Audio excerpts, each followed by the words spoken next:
চলমান বন্যায় মারা যাওয়ার মূল কারণ ভূমি ও পাহাড় ধস। ভুক্তভোগীদের প্রায় ৯০% মারা গেছেন এই কারণে। মৃতের তালিকায় সর্বোচ্চ কক্সবাজার জেলা। প্রশাসনের নির্দেশনা উপেক্ষা করে পাহাড় কেটে ঝুঁকিপূর্ণ জায়গায় বাড়ি বানানোর কারণেই ঘটছে এ ধরনের দুর্ঘটনা। মোহন ইসলামের প্রতিবেদন, ক্যামেরায় সানজিল অন্তর ও রাব্বি শেখ। উখিয়ার রোহিঙ্গা ক্যাম্পের বাসিন্দা হানিফা এখনও তার স্মৃতিতে ভর করে আছে গেল বুধবারের পাহাড় ধসের ঘটনা। সাথে থাকা তার ৫ সহপাঠী মারা যান সে সময়। ভাগ্য তার সহায় ছিল, সে সহ কয়েকজন পড়া জমা দিতে শিক্ষকের কাছে যান। তখনই পাহাড় ধসে পড়ে মাদ্রাসার উপর।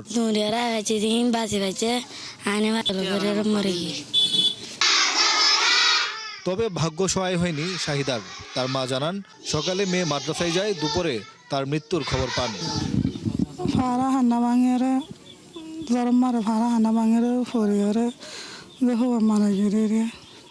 মানুষ কলা যায় কিছু দাঁতে নিতে পারিও মানে কি করবি সময় মানে মরিগে দিন দিলে আছে।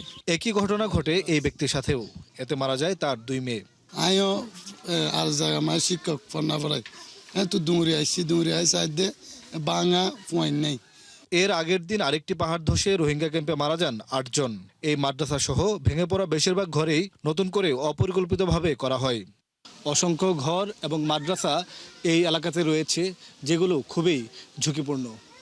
বাসিন্দাদের এখনো ভয় বা আতঙ্ক রয়েছে কখন আবার ভূমিধস ঘটে।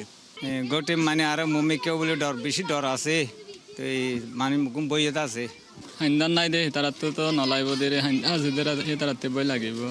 বান্দরবানের লামাই সে সময় পাহাড় ধসে মারা যান আরও 5 জন। এই দুর্যোগে যে প্রাণহানি হয়েছে তার প্রায় 90% বেশি হয়েছে ভূমিধসে।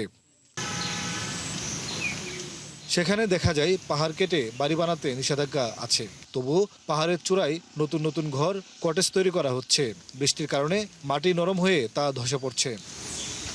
প্রশাসন বলছে এসব অপরিকল্পিত ঘর আর তৈরি করতে দেবে না তারা। শুধু সতর্ক করে না, তাদেরকে সেখানে নেমে নিয়ে এসে আশ্রয় কেন্দ্রে করার ব্যবস্থা করি।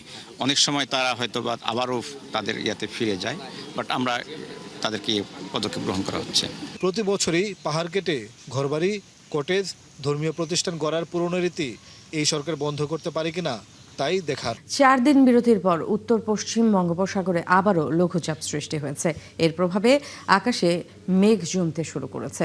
পায়রা সহ দেশের 4 সমুদ্র বন্দরে 3 নম্বর সতর্ক সংকেত জারি করেছে আবহাওয়া অধিদপ্তর। আবহাওয়া অফিস বলছে, উত্তর পশ্চিম বঙ্গোপসাগর ও উত্তর উড়িষ্যা পশ্চিমবঙ্গ উপকূলীয় এলাকায় একটি লঘুচাপ সৃষ্টি হয়েছে।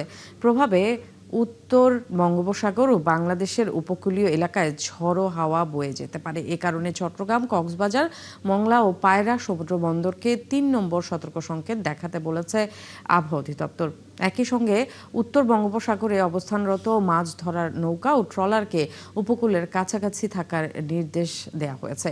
পটুয়াখালীর রাঙাবালি ও পায়রা সমুদ্র বন্দর এলাকায় বুধবার সকাল থেকেই কোথাও আকাশ মেঘাচ্ছন্ন, কোথাও মেঘের সাথে ঝরছে গুঁড়ি গুঁড়ি বৃষ্টি।